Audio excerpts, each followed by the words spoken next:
What's good, everybody? It's your boy, the Truth 777. I just want to talk to y'all today, outlaws. I got some beef. You see, I got on the gear. See, I got on the vest. I got the rucksack. I'm going to put Doc's ass in this rucksack, and I'm going to carry his ass all the way to a victory. He whooped me from post to post to post to post. You think I like that? I ain't Kirk Cousins. You like that? Nah, buddy. I ain't like that. I ain't like that at all. I don't like getting whooped. I don't like losing. So before I even get into character and I get into all this nonsensical BS, let me give a shout out and show appreciation to my Lord and Savior Jesus Christ. I want to make sure I show appreciation for the fact that I can do these things and be happy and be merry as I'm retired. And I'm going to move on. With that being the case, let's get straight to it. Doc. I wanted to let it go. I don't like losing, Doc. I'm a sore loser. You know what I'm saying? Decepticon, I don't like him. Because the cream has to rise to the top. With that being said, you had said something in your last video, PlayStation 5 and Ratchet and Clank. I said, this man just hit the iris and talking about Ratchet and Clank practice. We're talking about practice? No, buddy. Yes, we're talking about practice. And let me start off with the quickest thing that I can, the two quickest things that I can get off my chest super fast. Okay, Doc, I want you to understand that you said that if you have ever shot a weapon, you would understand that the adaptive triggers are not the same. And in a sense, you are correct when you say they're not the same. Until I realize you're incorrect because the triggers are the same. Not in what they do. Okay, one is real and one is not. But in the concept of what a trigger does, it's the same. What do you mean? Well, when you play on a PlayStation 5 DualSense controller, you can pull the trigger, right? And there's a loose space, there's looseness to the trigger, and then there's a tension point. And at the tension point, if you pull past the tension point, you will get a subtle click depending on the weapon that you are using. Sometimes you get a click, sometimes you don't, but I don't want to get into the weeds about that. What I want to get into the weeds about is when you pull it and you get that slight click, it will do what on the game? It will release a round in game, as well as the controller will give you some slight vibration or heavy vibration depending on the weapons. You play Ratchet and Clank, if you would actually use your DualSense and work with the haptic feedback, you would know. And it would even be like having different weapon systems where you can, some are right here, some are further down where the tension point is, and you click and you can let off rounds faster with some weapons, some that you can't let off as fast. You get the point. The bottom line is you were incorrect in your statement that it's not similar. I'm going to do something that I never do, and I will never do this again, but I'm going to educate or re-educate Doc on something that I know Doc already knows, but it seems that he's forgotten. I'm going to brandish a weapon on screen. This is not for like talking or trying to attack somebody. This is literally for educational purposes. This is a refresh for somebody that already knows, okay? This is as my weapon, okay? I want y'all to see something. If you look right here at the trigger, right, you can see that it's loosey-goosey to a certain point, and then there's tension. That's where the tension point is, okay? My weapon is on safety. I wanted y'all to know that. And I'm not flagging anyone. There's nobody to the left of me, okay? At this tension point, okay, if this was off of safety, if I would push past the tension point on this particular weapon, there's a slight click. It's not really a heavy click. It's a slight click, and it would then release a round. Isn't that what the adaptive trigger does? Yes, it's exactly what the adaptive trigger does. So wouldn't that be the same? Yes, the purpose isn't the same. You know what I mean? Yes, in the game, but one's real, one's not, and that's what makes them different. That's it. Now, as far as if you want to say the recoil comparable to the feedback on the controller is different, sure, that's similar. They're not the same. Sure, this has way more of a kick and more recoil than the vibration on the controller, the feedback on the controller. Cool. I'm not mad at that. I'm not going to argue that point. The point is the trigger mechanism, the idea of it is the same. And for some people, a lot of people, that would allow them to get a more engaging experience in the game. It just doesn't work for you. But to say you've never shot a weapon before if you think the adaptive triggers are the same is crazy to me. Now, let's get to the next point. Next point, you were not the first to say in this community, hey, I'll get the PlayStation Pro if it's 4K 60 on Grand Theft Auto. That would be me, sir. I don't know about nobody else. I can speak for me. And I know that in my videos that came out before your video is You start saying that in my video, I was able to say the same thing. Now, if I misconstrued and your video came out before mine or you're done before me, I don't really care. I said it like 3 months ago on 60 frames, no lag. So, or whenever, I don't even know the time frame. I'll give you a better time frame. I know it's months ago, and I'll tell you why. Because your boys in green. I know upon high on the PCs, send upon high on the PC skies, but you still bleed green behind a PC screen. And with that being the case, your boys, what was it, Boomstick and the Iron Lords and all them, when they were like out here basically praying that and trying to speak into existence that the PlayStation 5 was not a real product and that basically PlayStation fanboys was holding on to a pipe dream. Yeah, you remember that. I know you be in these crumb-side streets, you be moving around, you be seeing the clips yourself too. You know what I'm saying? You don't correct your boys, you just let them get out of pocket. And with that being the case, whenever that time frame was, that was some months ago. That's when I had started saying 60 frames 4K for Grand Theft Auto, because I was on 60 frames no lag, and Porter Rock was asking us would we buy they were making fun of them, and then he had brought up the thing of how much would we pay for a Pro and all that stuff. Maybe it's about a month ago or maybe 2 months ago, but it was before you started saying it. So at least give me my credit and say at least one PlayStation fan. Now look, I'm not asking you, you know what I'm saying? I obviously see that you're not subscribed, and you know what I'm saying? You and I you already give me enough support, so I'm not mad at that. Just understand that you're subscribed. And I'm just putting you in the rucksack and taking your ass on a ride. You know what I'm saying? So I can get my victory back. You're going to give me my damn belt back for this victory, this debate. So those are the two fastest things that I can talk to you about. With that already being moved on, at least give me my credit. Since you didn't watch the videos, which is fine, I'm not mad at that. At least say there's one PlayStation fan I know that also said the same thing. And you actually have the video footage that you can go back and do your own research on and say, yeah, he was. Okay, cool.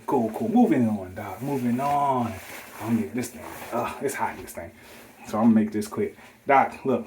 PlayStation 5 Pro. No, PlayStation's not doing everything right. Yeah, you could talk about the fanboys. I don't care. I'm not defending them. I'm just here for me. So with that being the case, Doc, what are you talking about? Does Final Fantasy not count as a third-party game? What about Dragon's Dogma 2? No?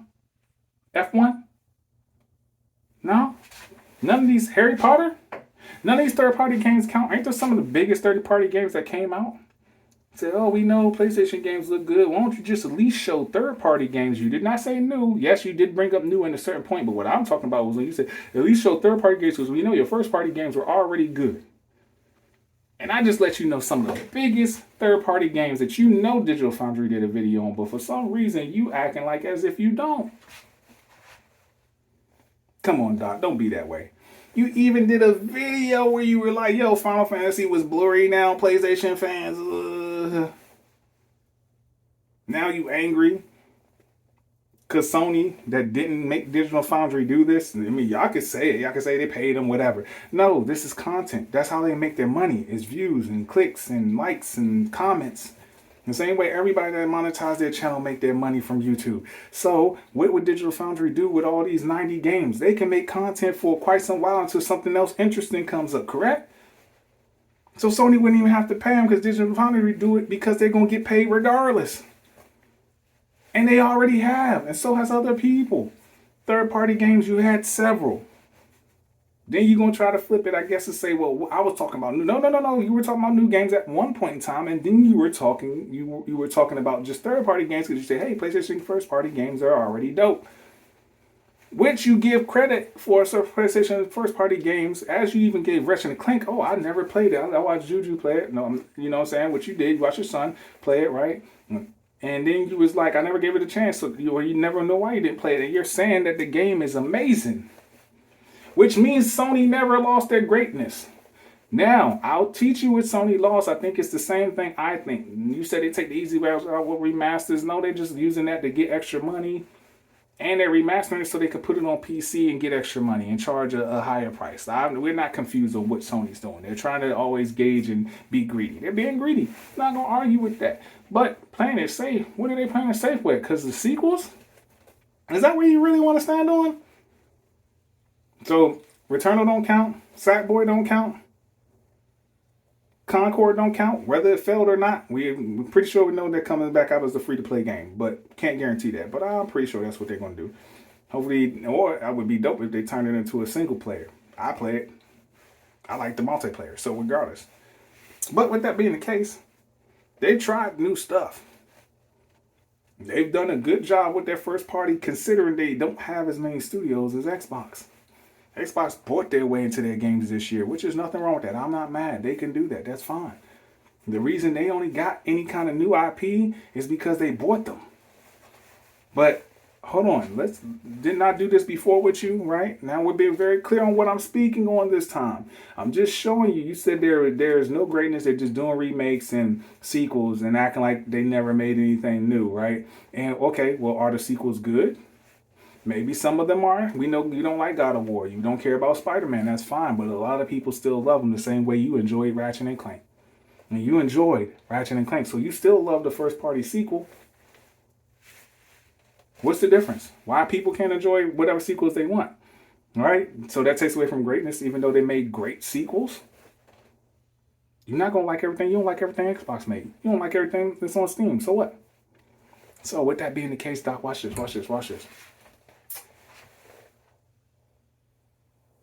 Xbox had a lot of sequels this gen.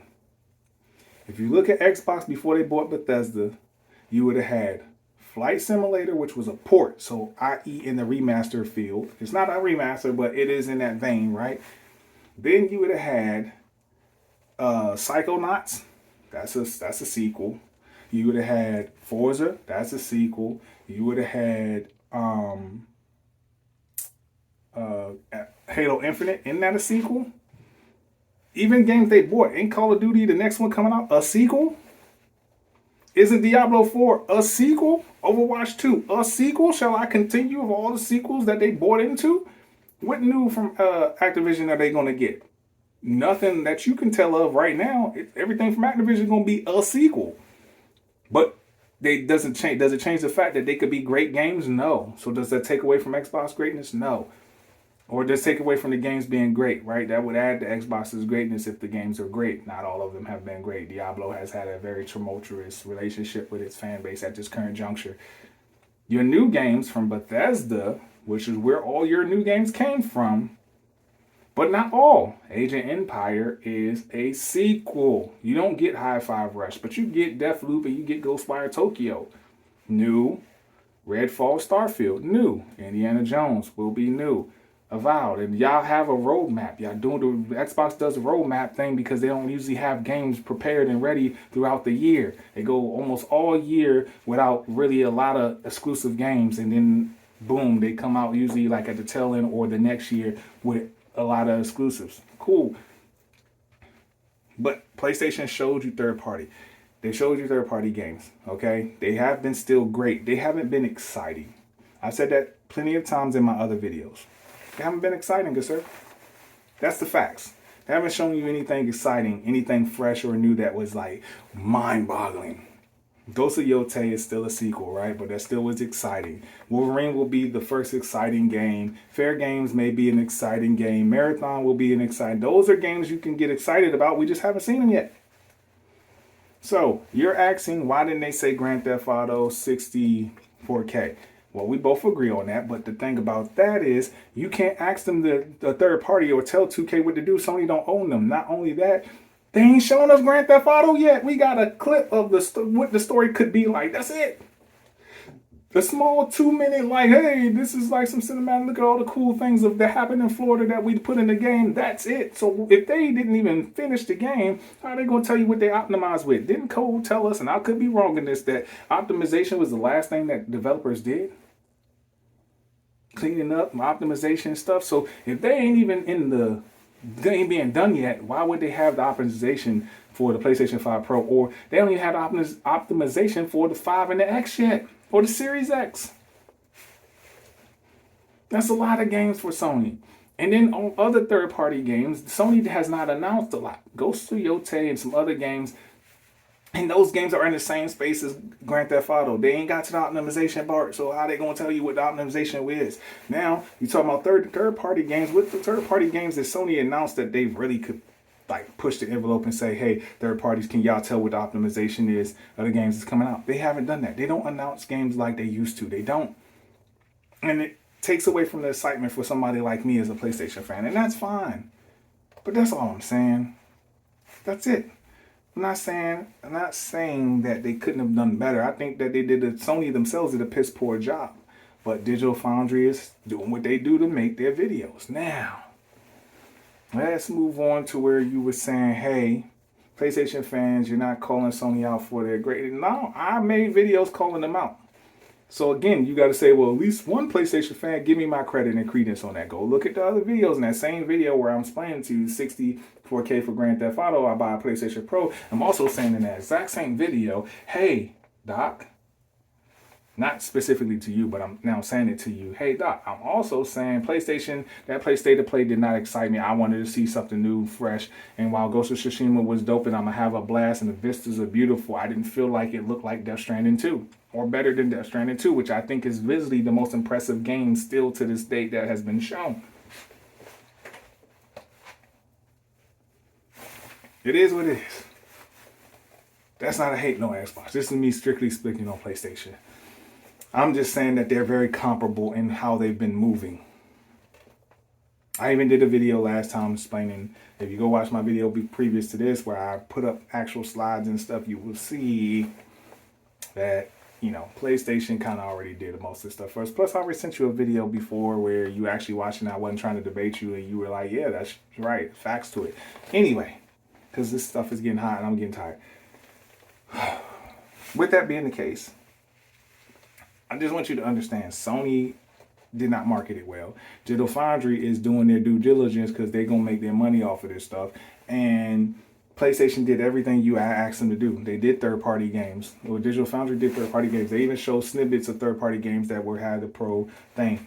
They cannot do something with a game that really hasn't even been shown yet and probably isn't even optimized. So how they going to give you the optimization of what the game is going to be at if they don't even know what it's going to be for the regular systems at hand. And Sony's supposedly supposed to have another show. Whether that rumor is true or not, we'll see. The game ain't, the Pro ain't out yet. And you know the fanboys going to buy it regardless. That's what Xbox come out with. Whatever Xbox come out with next, the fanboys going to buy that even if there's no reason to. Same way with the Pro, right? So what are we talking about?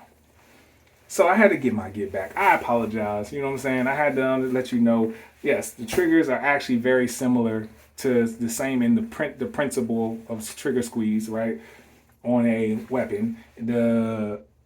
I actually said the same thing you said. I'm pretty sure I said it way before you factually. And then PlayStation is still great. They're not excited anymore by any means. And they're absolutely being greedy, 100%.